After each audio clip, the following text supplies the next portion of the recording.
What it was a copy of a letter written by a young Marine to his mother while he was hospitalized after being wounded on a Korean battlefield in 1950.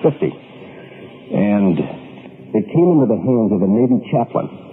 The Navy chaplain read this letter before 5,000 Marines at the San Diego Naval Base in 1951, and then it found its way into this news director's hands. But the Navy chaplain talked with the boy, and he talked with the boy's mother and the members of the patrol and the sergeant in charge of the patrol, and privately, Navy chaplain Captain Father Walter Molnar, and he might be listening now with the power of your radio station, and Michael himself might be listening now because I've talked with him. Really? Privately, the good father will tell you that it's a true story. So what we did was start to read the story on the Christmas Eve of 1960 and did it for 8 years in Detroit. And what we say at Christmas time is that we read the letter and let it stand on its own merits. And the story is the letter, a copy of the original letter from a Marine named Michael about what happened to him on a Korean battlefield in 1950. Okay, we all ready to hear it? All right. All right, let's hear it right now.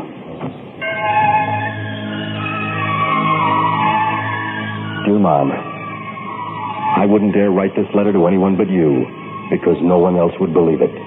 Maybe even you'll find it hard. But I've got to tell somebody. First off, I'm in a hospital. Now, don't worry. You hear me? Don't worry. I was wounded, but I'm okay. You understand? Okay. The doctor says I'll be up and around in a month. But that isn't what I want to tell you. Remember when I joined the Marines last year? Remember when I left how you told me to say a prayer to St. Michael every day? You really didn't have to tell me that. Ever since I can remember, you always told me to pray to St. Michael the Archangel. You even named me after him. Well, I always have. When I got to Korea, I prayed even harder. Remember the prayer you taught me? Michael, Michael of the morning, fresh chord of heaven adorning. You know the rest of it. Well, I said it every day. Sometimes when I was marching or sometimes resting, but always before I went to sleep. I even got some of the other fellows to say it.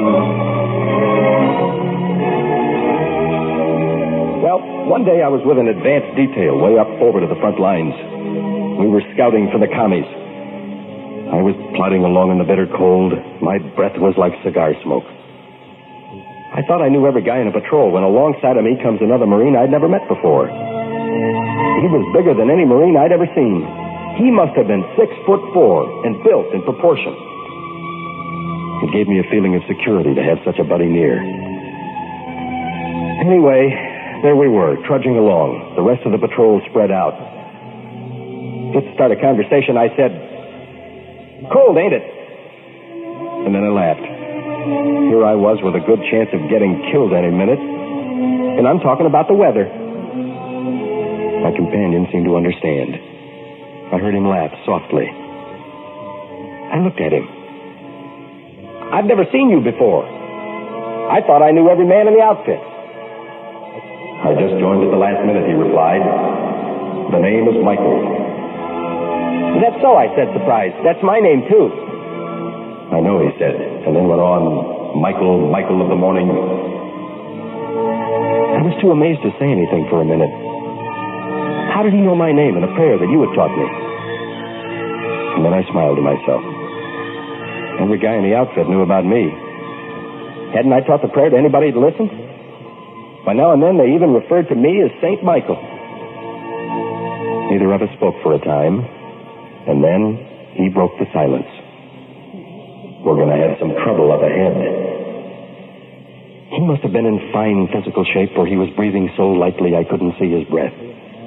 Mine poured out in great clouds. There was no smile on his face now.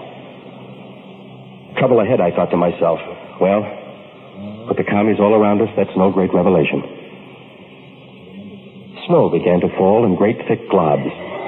In a brief moment, the whole countryside was blotted out, and I was marching in a white fog of wet, sticky particles.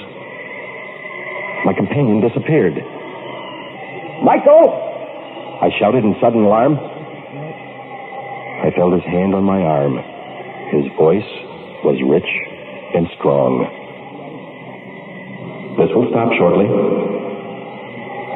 His prophecy proved to be correct. In a few minutes, the snow stopped as abruptly as it had begun. The sun was a hard, shining disk. I looked back for the rest of the patrol. There was no one in sight. We lost them in that heavy fall of snow.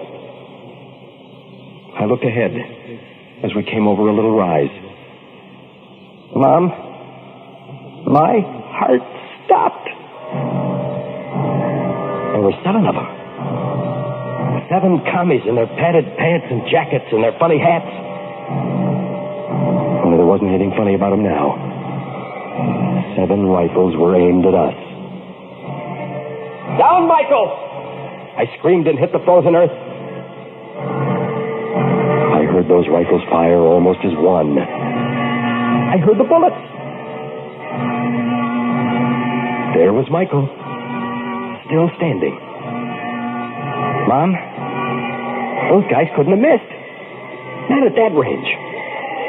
I expected to see him literally blown to bits. But there he stood, making no effort to fire himself. He was paralyzed with fear. It happens sometimes, Mom, even to the bravest.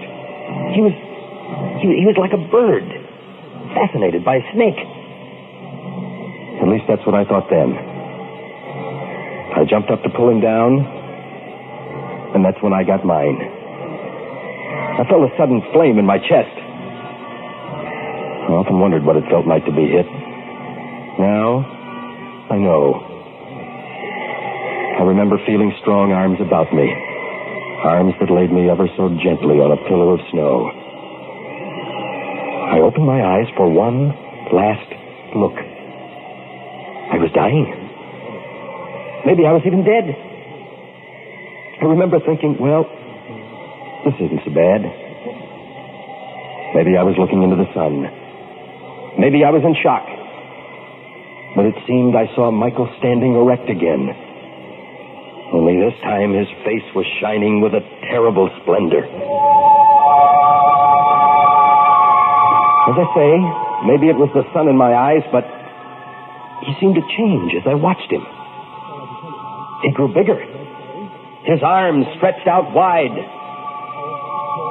Maybe it was the snow falling again, but there was a brightness around him, like the wings of an angel.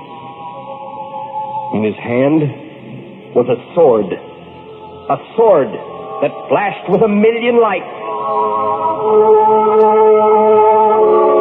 Well, that's the last thing I remember till the rest of the fellows came up and found me. I don't know how much time had passed, but now and then I had a moment's respite from the pain and fever. I remember telling them of the enemy just ahead. "Where's Michael?" I asked. I saw them look at one another. "Where's who?" asked one. Michael, that big Marine I was walking with just before the snow squall hit us." "Kid," said the sergeant, "you weren't walking with anyone. I had my eyes on you the whole time. You were getting too far out. I was just going to call you in when you disappeared in the snow." He looked at me, curiously. "How'd you do it, kid?" "How'd I do what?" I asked, half angry despite my wound. "This Marine named Michael and I were just..." "Son," said the sergeant kindly, "I picked this outfit myself, and there just ain't another Michael in it. You're the only Mike in it." He paused for a minute. "Just how'd you do it, kid?" "We heard shots. There hasn't been a shot fired from your rifle. And there isn't a bit of lead in them 7 bodies over the hill there." I didn't say anything. What could I say? I could only look, open-mouthed, with amazement. It was then the sergeant spoke again. "Kid," he said gently, "every one of those 7 commies over the hill there was killed by a sword stroke." That's all I can tell you, Mom. As I say, it may have been the sun in my eyes. It may have been the cold or the pain. But that's what happened. Love, Michael.